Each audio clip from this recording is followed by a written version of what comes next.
Hello guys, welcome to my channel Obiji Rokhom Homu Bonu Banubi Hokolok Muri YouTube channel ti loi punorbar swagotom janaisu. So guys, আজি বহুত দিনৰ মূৰত মই আকৌ video এটি আপোনালোকক দিবলৈ চেষ্টা কৰিছো। আজি মই পাহাৰলৈ যাম আৰু মোৰ লগত দাদা এজন আছে, এখেতৰ নতুন চেনেল এটা আছে কুৰিপা। এই চেনেলটো আপোনালোকে লাইক আৰু সাবস্ক্ৰাইব কৰি দিব। এখেতে নতুনকৈ কৰিছে, আপোনালোকে ভাল পাই যদি আৰু লাইক আৰু সাবস্ক্ৰাইব কৰি দিব আৰু আপোনালোকে বেয়া নাপাব। মোৰ বিশেষ কামৰ বাবে মই ভিডিও দিব পৰা নাই আৰু মই এই দুদিনৰ পৰা গা বেয়াৰ বাবে মই ভিডিও দিবলৈ পৰা নাছিলোঁ। আজি ভিডিও এটা আগবঢ়াওঁ আপোনালোকক। পাহাৰলৈ যাওঁ, জুলনা দলং এখন আপোনালোকক দেখাম কেনেকুৱা। এতিয়া মই আছোঁ 61 নেশ্যনেল হাইৱে আমাৰ এই বাগানৰ আমগুৰি বাগানৰ কাষতে আছোঁ।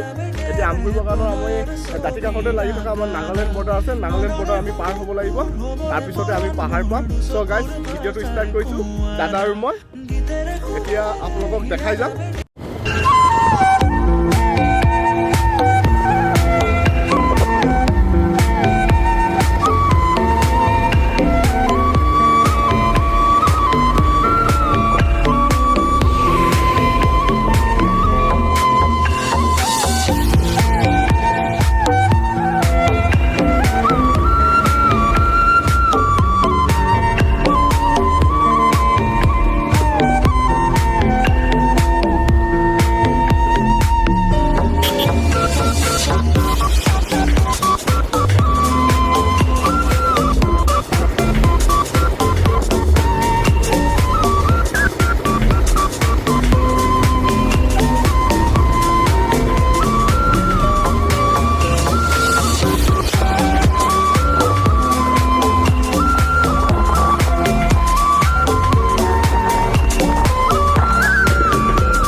নাগালেণ্ডতে আছোঁ আৰু আপোনালোকক সম্পূৰ্ণভাৱে আমি দেখাই যাম জুলনা দলং আৰু কি কি দেখা পাওঁ আপোনালোকক দেখাই যাম।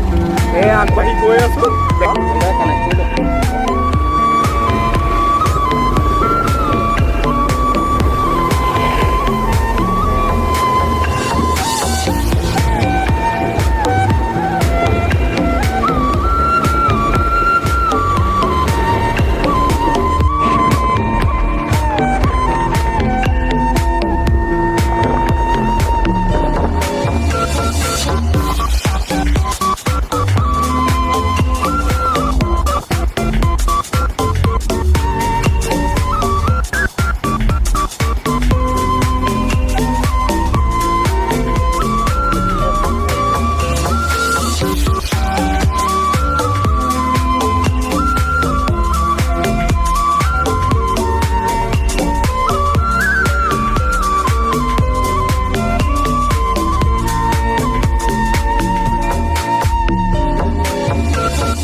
চ' গাইজ এতিয়া আমি পেপাৰ মিলৰ আমাৰ অসমীয়া সমাজসকল, আমাৰ অসমীয়া লোকসকল থাকে আৰু তেওঁলোকৰ আমাৰ ইয়াত নামঘৰো আছে আৰু দুৰ্গা মন্দিৰো আছে আৰু কালী মন্দিৰো আছে।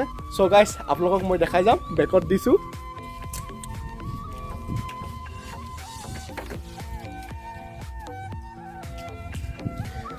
গাইজ পূজা আমাৰ ইয়াত দুৰ্গা পূজা হ'লে ইয়াত মা দুৰ্গাৰ প্ৰতিমূৰ্তি স্থাপন কৰা হয়। এই আমাৰ দুৰ্গা মন্দিৰৰ, এয়া আমাৰ পেপাৰ মিলৰ ইয়াত দুৰ্গা মন্দিৰ ইয়াত স্থাপন কৰা হয় যেতিয়া দুৰ্গা পূজা পতা হয়। আৰু ইয়াত আমাৰ নামঘৰো আছে, আপোনালোকক দেখাই যাম।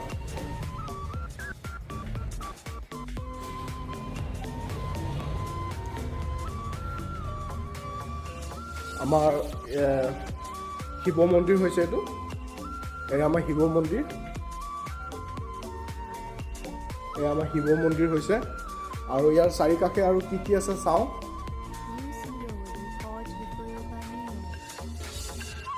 এই আমাৰ এই চাইছে আপোনালোকৰ মন্দিৰ,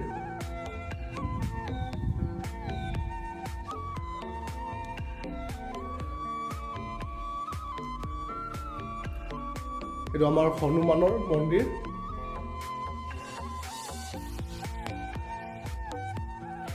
আৰু চাৰিওকাষে কি আছে আপোনালোকক দেখালোৱে মন্দিৰৰ। এই আমাৰ হনুমান ভক্ত, আমাৰ ৰাম ভক্ত, চৰি মাফ কৰিব, আমাৰ বজৰংবলী হনুমানৰ।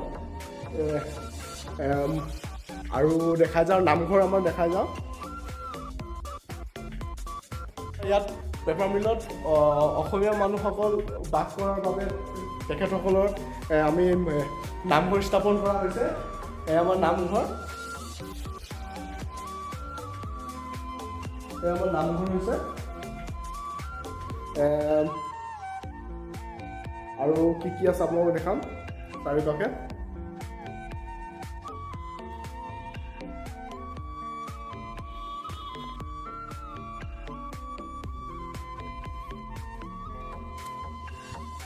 ইয়াত আমাৰ মা কালী মন্দিৰ আছে।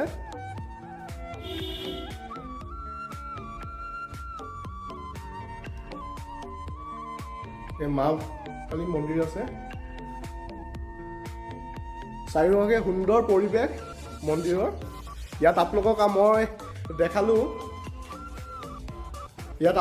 দেখালোঁ মন্দিৰৰ আমাৰ দুৰ্গা মন্দিৰ আছে, আৰু আমাৰ মা কালী মন্দিৰ আছে, নামঘৰ আছে, আৰু আমাৰ শিৱ মন্দিৰ আছে, আৰু হনুমানৰ আছে, আৰু ৰাধা কৃষ্ণৰ আছে।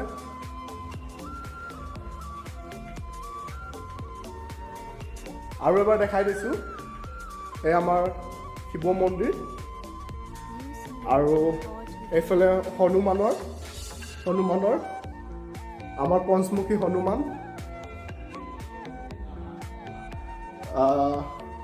আৰু এইফালেদি কি পায় চাওঁচোন।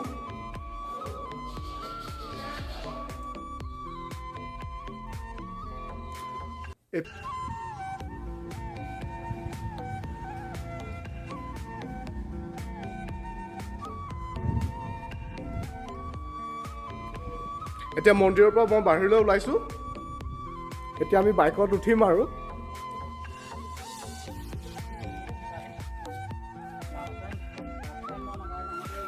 লালা কেনেকুৱা লাগিলে? আমাৰ অসমীয়াসকলৰ মন্দিৰ নামঘৰ আছে, মন্দিৰ আছে পেপাৰ মিলত। আপোনাৰ অনুভৱ কি? ভালেই ন? অংকুৰ দা কি ক'ব? আমাৰ অসমীয়াসকলৰ নামঘৰ যে ইয়াত আছে যে ভাল লাগিলে ইয়ালৈ আহি পেলাই। দেখাবলৈও আমি চেষ্টা কৰিলোঁ যিমান পাৰোঁ। অসমীয়া মানুহখিনি আচলতে একতা ইয়াত আচলতে সুধিছিলোঁ মই দাদা এজনক, তেওঁক ক'লে যে ইয়াত অকল অসমীয়া মানুহ বুলি নহয়, যিমান মানুহ চবেই আহিব পাৰে, পূজা পাতল কৰিব পাৰে। আৰু গোটেইখিনি বস্তু একেলগে থকাৰ কাৰণে বেছি ভাল লাগিছে। আৰু পৰিৱেশটো খুব আচলতে ধুনীয়া পৰিৱেশটো। এতিয়া আমি জোলনা দলঙলৈ সকলোৱে যাওঁ। আপোনালোকক পেপাৰ মিল যাওঁ প্ৰথম, আপোনালোকক দেখাই যাম।